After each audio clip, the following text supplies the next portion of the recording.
নমস্কার, Binoy Ghosh. Welcome to my educational channel. আজকে আমরা একটি সুন্দর ডাটা নিয়ে ভিডিও করব, যেটা আমরা দেখলে অনেক কিছু আমরা এখান থেকে অ্যানালিসিস করতে পারবো এবং স্টক সম্বন্ধে এবং সেক্টর সম্বন্ধে জানতে পারবো যে কিভাবে এফআইআইরা কোন সেক্টরে প্রচুর বাই করছে এবং কোন কোন সেক্টরে প্রচুর সেল হচ্ছে, সেগুলো আমরা এখান থেকে জানতে পারবো এবং সেটা জানতে পারলে আমাদের পক্ষে অনেকটা সুবিধা হবে। আমি চেষ্টা করব এই ডাটাগুলো 15 ডেজ ইন্টারভ্যাল একটা ভিডিও করতে যদি পারি, তাহলে আপনাদের পক্ষেও সুবিধা হবে যে এই সেক্টরগুলো যদি জানতে পারেন তার আন্ডারে স্টকগুলো জেনে যাবেন এবং সেই স্টকগুলো যদি আপনাদের পোর্টফোলিওতে থাকে তাহলে যেগুলো কিনছে এফআইআইরা ডিআইরা সেগুলো আমরা রাখতে পারবো, আর যেগুলো বিক্রি করছে সেগুলো আমরা বিক্রি করে দেবো। এদের সাথে সাথে যদি আমরা চলতে পারি তাহলে আমাদেরও একটা প্রফিটেবল পজিশন আমরা পেতে পারি। সেগুলো আমরা আজ একটু বিস্তারিতভাবে ডিসকাস করছি। আজকের মেন টপিকস হচ্ছে এফআইআই কিভাবে ইন্ডিয়ার মার্কেটে বাই করছে কোন সেক্টরে, সেগুলো আমি আপনাদের সামনে তুলে ধরছি। এখানে যে ডাটাগুলো আমি দেখাবো সেগুলো 15 ডেজ ইন্টারভ্যালের ডাটা, অর্থাৎ 15 দিন আগে এফআইআই কোন সেক্টরে সবথেকে বেশি বাই করেছে বা 15 দিনের মধ্যে এফআইআই কোন সেক্টরে বেশি সেল করেছে সেগুলো আমি আপনাদের দেখাচ্ছি। এগুলো আমরা রিসার্চ করে করে বের করি, যার ফলে এই জিনিসগুলো সুবিধা হয়, আমাদের বুঝতে অনেক সুবিধা হয়। তাহলে আমরা এখান থেকে দেখতে পাচ্ছি, দেখুন এখানে একটা জিনিস দেখতে পাচ্ছি, এখানে 15 নভেম্বর থেকে 30শে নভেম্বর, 30শে নভেম্বর থেকে 15ই ডিসেম্বর, তারপর 31শে ডিসেম্বর, 15ই জানুয়ারি, 31শে জানুয়ারি। অলরেডি 31শে জানুয়ারি রেজাল্ট এসে গেছে। এখন আমাদের চলছে আজকে, যেখানে 6 তারিখ, আমরা দেখলাম নিফটি আজকে অনেক মাইনাস থেকে ধীরে ধীরে কভার করেছে, প্রায় 50 পয়েন্ট প্লাসে বন্ধ করেছে। এখন আমরা একটু দেখে নেব এখানে যে সেক্টরগুলি আমরা দেখব, সেখানে ফার্স্ট আমরা দেখতে পাচ্ছি metals and mining sector.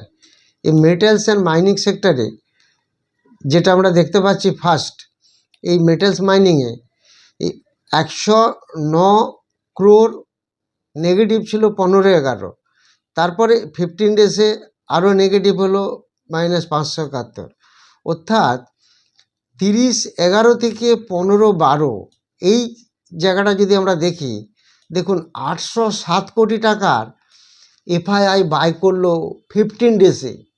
Particular একটা সেক্টরে এফআইআই বাই করলো 807 কোটি টাকা। তো আলটিমেটলি যেখানে নেগেটিভ ছিল 571, সেখান থেকে বাই হয়ে গেল 807 কোটি প্লাসে।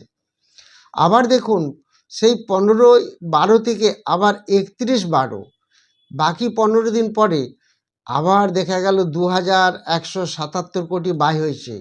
তার মানে দেখুন বাইটা কী পরিমাণে বেড়েছে যদি আমরা দেখি, 807 থেকে 2177 কোটি। কোন সেক্টরে? না, মেটালস অ্যান্ড মাইনিংয়ে।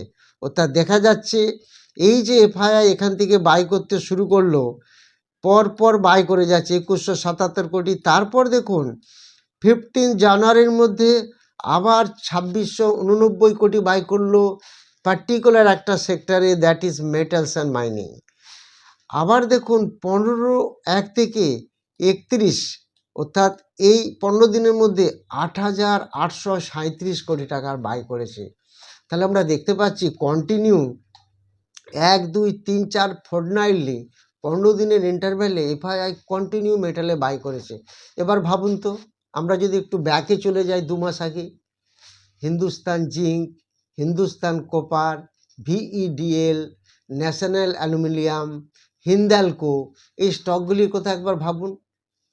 এই ডাটা যদি আমরা পেয়ে যাই, তাহলে আমরা 2 মাস আগে থেকে যদি আমরা এই স্টকগুলো কিনতাম, দেখবেন অন্তত 40, 50, 60, 70% বেড়ে গেছে। ভিইডিএলের কথা দেখুন, Hindustan zinc, Hindustan copper, national aluminium কীভাবে বেড়েছে যদি আমরা চার্টে দেখি, একদম দেখতে পাবেন টানা বেড়েছে।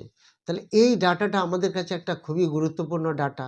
তাহলে এখান থেকে দেখতে পেলাম মেটালস আর মাইনিংয়ে প্রচুর বাই হয়েছে। তারপরে চলে আসছি ক্যাপিটাল গুডস। ক্যাপিটাল গুডসও দেখুন 788 কোটি টাকা বাই ছিল, তারপর 1707 কোটি টাকা বাই ছিল।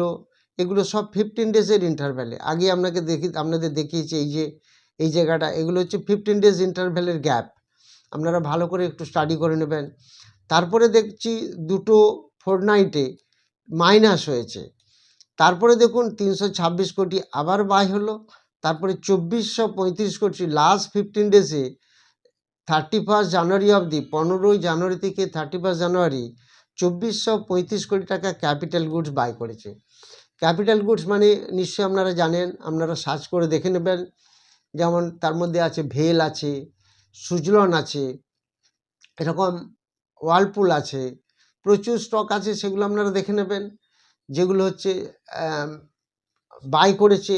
এবং ক্যাপিটাল গুডসের মধ্যে কি কি পড়ছে সেগুলো দেখলে বুঝতে পারবো আমরা। সেই স্টকগুলিতেও প্রচুর, এই সেক্টরে স্টকগুলিতেও প্রচুর বাই হয়েছে।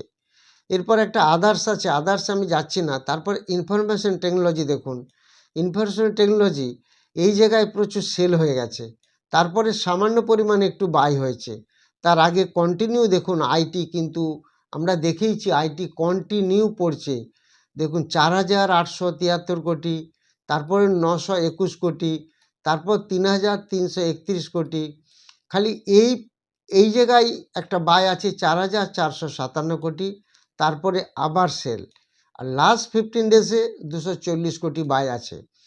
তাহলে এইভাবে যদি আমরা দেখি ডাটাগুলি, তাহলে এখান থেকে আমরা কি পাচ্ছি, এক একটি সেক্টর পাচ্ছি, আপনাদের দেখাচ্ছি। তারপরে চলে আসি কেমিক্যাল সেক্টর। কেমিক্যাল সেক্টরে কি হয়েছে, এখানে পুরো সেল ছিল, এখানেও পরপর সেল, এখানে একটু বাই আছে, তারপর 71 ক্রোর্স বাই আছে। তাহলে ধীরে ধীরে দেখা যাচ্ছে ইউটিলিটিস থেকে আমরা কি পাচ্ছি, প্রথমে সামান্য একটু বাই, তারপরে বাই, এখানে সেল, এখানে সেল, এখানে একটু বেশি পরিমাণ সেল, তারপরে সামান্য পরিমাণ বাই হয়েছে। তাহলে এই ডাটাগুলো যদি আমরা দেখি, ফরেস্ট মেটেরিয়ালসে দেখতে পাচ্ছি -12 থেকে -19, তারপর -54 কোটি, -10 কোটি, 12 কোটি টাকার মতো সামান্য 15 দিনে বাই হয়েছে। এইভাবে কন্টিনিউ যদি আমরা দেখতে থাকি, তাহলে এখান থেকে আমরা কি পাচ্ছি, এখান থেকে আমরা দেখতে পাচ্ছি যে এখান থেকে আমরা এক একটা জোন দেখতে পাচ্ছি।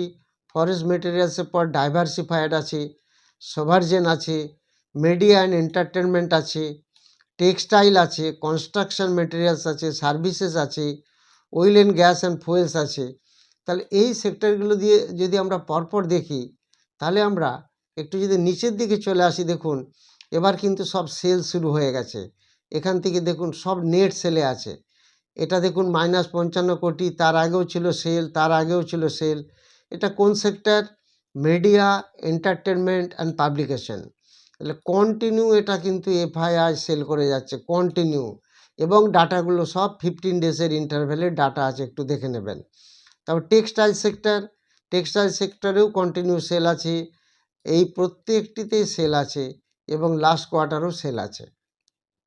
এরমভাবে কনস্ট্রাকশন মেটেরিয়ালসও দেখা যাচ্ছে পরপর সেল যাচ্ছে, পরপর সেল, এখনো অবধি বাই ঢোকেনি। সার্ভিস সেক্টরেও যেটা দেখা যাচ্ছে -673, এই -384, এখান থেকে যে পুরো সেল হচ্ছে, টানা সেল হয়ে যাচ্ছে। তাহলে এই সেক্টরগুলো সেল করছে এফআইআই। তাহলে এই সেক্টরগুলো থেকে আমরা যদি দেখি যে আমাদের কাছে যদি সেই সেক্টরের স্টক থাকে সেটা নিয়ে, এবং তার সাথে সাথে আমাদের দেখতে হবে কোয়ার্টারলি রেজাল্টটা। কোয়ার্টারলি রেজাল্ট কীরকম আসছে যদি দেখি ভালো নয়, তাহলে সঙ্গে সঙ্গে সেই শেয়ারটা নিয়ে ভাবতে হবে। পারলে সামান্য যদি লস থাকে বা যদি প্রফিট থাকে, বুক করার চেষ্টা করতে হবে। তাহলে কনজিউমার ডিউরেবলসে দেখতে পাচ্ছি এটাও পুরোপুরি এখন জাস্ট লাস্ট এটা 15 ডেজটা প্রচুর মাইনাসে, তার আগে এগুলো কিছুটা প্লাসে ছিল। তারপরে দেখুন এই যে ডাটাগুলো আমরা পাচ্ছি কন্টিনিউ, এগুলি আস্তে আস্তে প্রচুর মাইনাসে ঢুকছে। এই যে মাইনাসে ঢুকছে, আমরা এখানে কোন কোন sector, power, reality, automobile, telecommunication, consumer services, সবই কিন্তু আস্তে আস্তে এফআইআই প্রচুর সেল করে যাচ্ছে। তো এই সেক্টরগুলোতে আমাদের খেয়াল রাখতে হবে আমাদের কাছে কোনো স্টক আছে কি না। সবথেকে আমরা যদি দেখি এই জায়গাটা সবথেকে বেশি দেখা যাচ্ছে ফিনান্সিয়াল ফিনান্সিয়াল সার্ভিসেসে দেখা যাচ্ছে একটা, দুটো, তিনটে, চারটে, প্রত্যেকটা 15 ডেজ ইন্টারভ্যালে দেখুন প্রত্যেকটাতে মাইনাস, এবং লাস্ট কোয়ার্টারে একটা ভালো মতন মাইনাস আছে। এটা গেল ফিনান্সিয়াল সেক্টর। তারপর হেলথ কেয়ারও দেখুন, হেলথ কেয়ারও কন্টিনিউ এখান থেকে যে সেল করছে, কন্টিনিউ সেল 5,113 কোটি টাকা এই 15/1 থেকে 31/1 মধ্যে সেল হয়েছে। তাহলে আমরা দেখতে পাচ্ছি কি এই হেলথ কেয়ারে দেখবেন প্রচুর এই সেক্টরে যে স্টকগুলি ছিল ফর্টিস আছে, এবং সেখানে আপনার ফর্টিস ছাড়া যে স্টকগুলি আছে প্রত্যেকটা স্টকই প্রায় নেগেটিভে চলছে। ইয়াত্রা হসপিটাল আছে, তারপরে যে কোম্পানিগুলি, প্রত্যেকটি কোম্পানি প্রায় নেগেটিভে চলছে, সেগুলো যদি আমরা দেখি তাহলে বুঝতে পারবো। তাহলে যে সেক্টরগুলিতে প্রচুর, তার আগের সেক্টর দেখুন কনজিউমার সার্ভিসেস, কনজিউমার সার্ভিসেও দেখা যাচ্ছে এই মাইনাস, কন্টিনিউ মাইনাস আছে, কন্টিনিউ মাইনাস হতে হতে লাস্ট 15 ডেজের মধ্যেও প্রচুর মাইনাস আছে। তারপর টেলিকমিউনিকেশনও যদি দেখি, এটা আগে বেশ ভালো বাইং ছিল, তারপরে এই জায়গাতেও বাইং হয়েছে, এটা মিক্সড ট্রেন্ডে আছে, এখানে একটু সেলিং আছে, লাস্ট 15 ডেজের মধ্যে একটু ভালো সেলিং হয়েছে। তার মধ্যে এই জায়গাগুলোতে একটু সেলিং প্রচুর বেশি আছে, এটা খেয়াল রাখতে হবে। আর যে জায়গাগুলোতে সেলিং করছে সেগুলো স্টক যদি থাকে আমাদেরকে একটু সাবধান হতে হবে। আর যে জায়গাগুলোতে বাইং হচ্ছে সেখানে যদি স্টক থাকে সেখানে আমাদের ধীরে ধীরে দেখতে হবে। তারা যদি বাইংটা কমিয়ে দেয় তখন আস্তে আস্তে আমাদেরও কিন্তু, যদি আমাদের হোল্ডিং থাকে তাহলে আমাদের সেগুলো সেল করে বেরিয়ে আসতে হবে। এই স্ট্যাটিস্টিক্সটা যদি আমরা একটু ফলো করি, তার সাথে সাথে কোয়ার্টারলি রেজাল্ট যদি ফলো করি, দেখবেন আপনার পোর্টফোলিও লাল থাকার কথা নয়। কিন্তু আপনাদের মনে রাখতে হবে এফআইআই কী করছে, এই ডাটাটা আপনাদের জানতে হবে, নাহলে কিন্তু বুঝতে পারবেন না। যাই হোক, আজকে কমেন্ট সেকশনের কমেন্টগুলো আমি দিতে পারলাম না, অনেক লেট হয়ে গেছে, যেহেতু ফরেক্সের কিছুটা কাজ হচ্ছিল, ক্রিপ্টোকারেন্সির কিছুটা কাজ হচ্ছিল, যার ফলে একটু লেট হয়ে গেল। মার্কেট অলরেডি চলছে ক্রিপ্টো এবং ফরেক্সের, আবার সেগুলো নিয়ে আবার চলবে।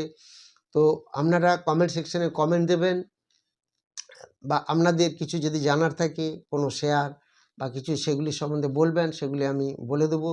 আর যারা 15 ফেব্রুয়ারি ব্যাচে ক্লাস করতে চান, প্রথমে একটি সকালে শুরু হবে অফলাইন ব্যাচ, তারপরে একটি দুপুরে শুরু হবে 2টো থেকে একটা ক্রিপ্টোকারেন্সির ক্লাস, আরেকটা শুরু হবে রাত্রিবেলা 8টা থেকে অনলাইন ব্যাচ। যারা ইন্টারেস্টেড তারা হোয়াটসঅ্যাপে যোগাযোগ করবেন, সেখানে শেখানো হবে fundamental, technical, price action, chart, pattern, candlesticks in details সব কিছু শেখানো হবে। বেসিক টু অ্যাডভান্স কোর্স, 3টি কোর্সই একসাথে শেখানো হবে। ইন্ট্রাডে, সুইং এবং ফিউচার অপশান, এই 3টি কোর্স একসাথে সাধারণত কেউই শেখায় না। এটা একটা আমাদের ক্র্যাশ কোর্সের প্যাকেজ, এবং মেন জায়গাগুলি, মেন জিনিসগুলি শেখানো হয়। তার সাথে শেখানো হয় কিভাবে আমরা সুইং ট্রেড, ইন্ট্রাডে এবং ফিউচার অপশানে স্টক সিলেকশন করব এভরিডে, সেগুলো দেখানো হয়। সেগুলো লাইভ মার্কেটও দেখানো হয়। যারা ইন্টারেস্টেড তারা হোয়াটসঅ্যাপে যোগাযোগ করবেন। যারা চ্যানেলটি নতুন দেখছেন বা ভিডিওটি নতুন দেখছেন তারা অবশ্যই সাবস্ক্রাইব করবেন, লাইক করবেন, শেয়ার করবেন। Thank you very much for watching my video.